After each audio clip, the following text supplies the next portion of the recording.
इस दुनिया के सभी महापुरुषों का कहना है कि दुनिया में सबसे ज्यादा शक्तिशाली चीज मन होता है। अगर आप किसी चीज को पूरे मन से चाह लो तो आप उसे हासिल कर सकते हो। अगर इन सभी बातों को देखा जाए तो सारा खेल हमारे मन का है। तो चलिए गौतम बुद्ध की एक कहानी के माध्यम से आपको विस्तार पूर्वक समझाते हैं। बहुत समय पहले की बात है। एक अविनाश नाम के आदमी के जीवन में सिर्फ दुख ही दुख थे। वह जिस भी काम करता उस बेचारे का वह काम पूरा ही नहीं होता था। वह जब घर में आता तो घर में क्लेश बना रहता, और जब वो दूसरे लोगों से मदद मांगता तो कोई भी उसकी मदद नहीं था। उसे ऐसा लगता कि चारों तरफ से उसके ऊपर दुख का पहाड़ टूट पड़ा है। उसको समझ में नहीं आ रहा था कि मैं इन दुखों से कैसे छुटकारा पाऊं। वह दिन रात यही सोचता रहता था कि अपने दुखों से छुटकारा कैसे पाना है। इसी कारण से वह रात में अच्छे तरीके से सो भी नहीं पाता था। उसकी आंखों के नीचे बड़े बड़े काले घेरे बन गए थे।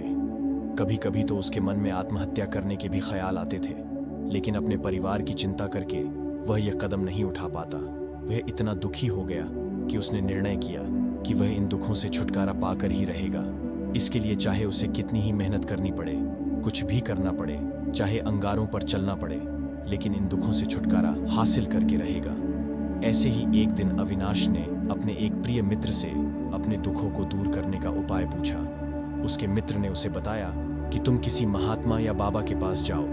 महात्माओं और बाबाओं के पास ऐसा मंत्र होता है जिससे सारे दुख मिट जाते हैं, जीवन खुशियों से भर जाता है और धन संपदा भी हासिल होती है। तुम किसी ऐसे बाबा को ढूंढ लो, बस तुम्हारा काम बन जाएगा। उस आदमी के मन में यह बात पूरी तरह से पक्की बैठ गई कि कोई बाबा ही मेरा दुख दूर कर सकता है। और थोड़े ही दिनों के बाद उसने सुना कि उसके गांव में एक संत बाबा आए हैं। तो अविनाश दूसरे ही दिन उसे बाबा के पास चला जाता है और बाबा को अपनी सभी समस्याएं बताता है। फिर कहता है कि बाबा, मुझे अपनी इन समस्याओं से छुटकारा दिला दीजिए। आप इसके लिए जो कुछ मांगोगे मैं सब देने के लिए तैयार हूं। बाबा अविनाश की बात को सुनकर उसकी टोने टोटके बताता है और बोलता है कि अब तुम्हारे घर में शांति बनी रहेगी। और इसके बदले में अविनाश से बाबा दक्षिणा लेता है और बाबा कहता है कि इस टोटके के बाद तुम्हारे घर में कोई भी क्लेश नहीं रहेगा। तो अविनाश अपने घर जाता है और बाबा के बताए हुए टोने टोटके को करने लगता है। लेकिन बाबा के बताए गए टोनी टोटकों से उसकी समस्या दूर नहीं होती है और वह और भी ज्यादा दुखी हो जाता है। जो भी बाबा से वह टोटका करवाता वह उसके बदले में उसे दान दक्षिणा लेते थे, जिसके कारण उसके पैसे भी धीरे धीरे खत्म हो रहे थे और वह चारों तरफ से दुखों से घिर गया। एक दिन मैं घर पर बैठा बैठा सोच रहा था कि अब मुझे क्या करना चाहिए, मैं बाबाओं के पास जाऊं या नहीं। फिर एक दिन एक आदमी ने उसके घर पर आकर बताया कि तुम एक पंडित को बुलाकर तुम्हारे घर में हवन करवाओ तो तुम्हारे घर के सारे दुख खत्म हो जाएंगे। ये बात अविनाश के दिमाग में बैठ जाती है और वह अपने गांव के एक पंडित को बुलाकर लाता है। पंडित जी उसके घर पर आते हैं और उसे हवन की सभी प्रकार की सामग्री मंगवा लेते हैं और कुछ ही देर में वह हवन संपन्न हो जाता है और बाबा हवन करने के बदले में उसे दान दक्षिणा लेकर चले जाते हैं। लेकिन थोड़े ही दिनों बाद अविनाश को महसूस हुआ कि मेरी जिंदगी में अभी तो कोई बदलाव नहीं है आया है। तब वह और भी ज्यादा दुखी हो गया और सोचने लगा कि मेरी जिंदगी से तो दुख दूर होने का नाम ही नहीं ले रहा है। यह सब बातें सोच सोच कर अविनाश का बहुत बुरा हाल हो गया। इसी बीच एक दिन अविनाश का क्लास साथी उसके घर आया और बोला कि मैं तुमको एक ऐसा बाबा बताता हूं जो बिना दान दक्षिणा लेकर ही तुम्हारे सारे दुख दूर कर देगा। यह सुनकर अविनाश ने सोचा कि अगर बाबा दान दक्षिणा नहीं लेता है तो सच में कोई ज्ञानी बाबा होगा, क्योंकि यह दूसरे बाबाओं की तरह दान दक्षिणा नहीं लेता है। तो यह बात उसके दिमाग में अच्छी तरीके से बैठ जाती है और यह सोचकर वह उसे बाबा के पास चला जाता है। तब बाबा वहां पर ध्यान कर रहे थे तो वह थोड़ी देर के लिए बैठ जाता है और बाबा के ध्यान मुक्त होने की प्रतीक्षा करता है। जब बाबा ध्यान मुक्त होकर अपनी आंखें खोलते हैं और अविनाश को देखते हैं तो बाबा समझ जाता है कि यह आदमी बहुत दुखी है। उसके बाद बाबा अविनाश से पूछता है कि बताओ बेटा, तुम्हारी क्या परेशानी है, आज बाबा के पास क्या लेने आए हो।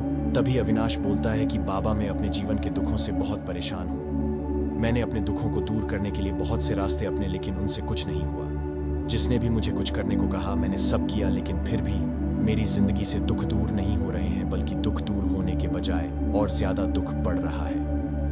इसीलिए बाबा ने आपके पास आया हूं, तो आप मेरी इस समस्या का समाधान करने का कष्ट करें। आप मुझे जो भी रास्ता बताएंगे मैं उसे पर चलने के लिए तैयार हूं, चाहे वह रास्ता कितना भी कठिन क्यों ना हो, मैं उसको पार करके ही रहूंगा। बाबा ने अविनाश की बातें सुनकर सोचा कि यह आदमी तो बहुत परेशान है और बोलता है कि बेटा, दुखों को दूर करने के लिए मंत्र ऐसे ही नहीं मिलते हैं, उनके लिए कुछ करना पड़ता है। क्या तुम कुछ कर सकते हो? यह सुनकर अविनाश थोड़ी देर सोचने लगा। तभी अविनाश बोलता है कि बाबा, मैं सब कुछ करने के लिए तैयार हूं। अगर आप जितनी दान दक्षिणा लेंगे मैं उसको भी देने के लिए तैयार हूं, पर मेरी इस समस्या से मुझे छुटकारा चाहिए, उसका फल मुझे मिलना चाहिए। बाबा ने बोला, बेटा, दान दक्षिणा तो बहुत छोटी चीज है, मुझे यह सब नहीं चाहिए। मैं तुमसे जो करवाने वाला हूं वह बहुत कठिन मंत्र है, क्या तुम उसको कर पाओगे? हाँ बाबा, आप जो बोलोगे मैं वह करने के लिए तैयार हूं। इसके बाद बाबा ने बोला कि जब तुम यहां से वापस जाओ तो तुम्हें यह दोहराते हुए जाना है कि मैं आज बहुत खुश हूं, मैं आज बहुत खुश हूं। यह सुनकर अविनाश बोला कि यह तो मैं चुटकियों में कर लूंगा। इसके बाद अविनाश ने बोला कि ठीक है बाबा, मैं इसको जरूर याद रखूंगा। इसके बाद बाबा ने बोला कि जब तुम इस मंत्र को दोहरा हो तो तुम्हारे मन में इसके तोते का विचार भी नहीं आना चाहिए, यह मंत्र जरूर सिद्ध होगा। इसके बाद अविनाश ने बोला कि मेरे मन में तो आज तक किसी तोते का विचार नहीं आया है, तो अब क्यों आएगा? आप चिंता मत कीजिए बाबा, मैं रास्ते में यही दोहराऊंगा कि मैं आज बहुत खुश हूं, मैं आज बहुत खुश हूं। इसके अलावा मेरे मन में किसी भी तोते का विचार नहीं आएगा। इतना बोलकर अविनाश वहां से चला गया। वह उसके मन में मैं आज बहुत खुश हूं, मैं आज बहुत खुश हूं, यह दोहराता हुआ थोड़ी दूर चला कि उसके मन में अचानक तोते का विचार आया और चला भी गया। फिर थोड़ी देर बाद उसके मन में तोते का विचार आया। तब उसने सोचा कि आज तक तो मुझे तोते का विचार कभी नहीं आया, फिर आज क्यों आ रहा है? ऐसे वह उसे मंत्र को भूल गया और तोते के विचार में उलझ गया। तब थोड़ी देर बाद उसको होश आया तो उसने वापस मंत्र बोलना शुरू कर दिया। फिर उसको अचानक एक पेड़ पर बैठा हुआ तोता दिखाई दिया। फिर उसके मन में वापस तोते का विचार आ गया। वह इस विचार को अपने मन से निकालकर बाहर फेंकना चाहता था। वह सोच रहा था कि किसी तरह से मेरे दिमाग में तोते का विचार ना आए, लेकिन उसको तोते ही तोते दिख रहे थे। ऐसा करते करते वह अपने घर पहुंच गया और अपनी पत्नी से जाकर बोला कि आज मुझे खाने में तोता परोस दो। इसके बाद उसको एहसास हुआ कि उसने क्या बोल दिया है और वह अपने सर को दीवारों पे मारने लगा और अपने बालों को खींचने लगा कि आज तक तुम मुझे किसी तोते का विचार नहीं आया, फिर आज मुझे ये क्या हो गया है कि हर जगह मुझे तोते ही तोते दिख रहे हैं। ये कैसी माया है? ये सोचकर वह रात भर करवटें बदलता रहा और पूरी रात भर ही नहीं सो पाया। सुबह जल्दी ही उठकर वह बाबा के पास चला गया और बाबा से बोला कि ये कैसी माया है, आज तक तो मुझे किसी तोते का विचार नहीं आया, लेकिन जब कल आपने कहा कि तुम्हारे मन में तोते का विचार नहीं आना चाहिए, तभी से मुझे चारों ओर तोते ही तोते दिख रहे हैं। ये क्या हो रहा है? ये सुनकर बाबा हंसने लगा। हा हा हा हा हा हा हा हा हा। बेटा, मन का एक ऐसा जाल है जिसे कोई नहीं समझ पाना मुश्किल है। तोते तो तुम्हारे रास्ते में पहले भी आते थे और आज भी जब तुम मेरे पास आ रहे थे तब भी वहां पर तोते बैठे थे, लेकिन तब तुम्हारे मन में ये तोते नहीं थे, बल्कि तुम्हारे मन में केवल दुख थे। इसके बाद बाबा ने बोला कि बेटा, जिस चीज से हम दूर रहना चाहते हैं, हमारा मन उस चीज में उतना ही गहरा प्रवेश हो जाता है और हमारे अंतर्मन में समा जाती है।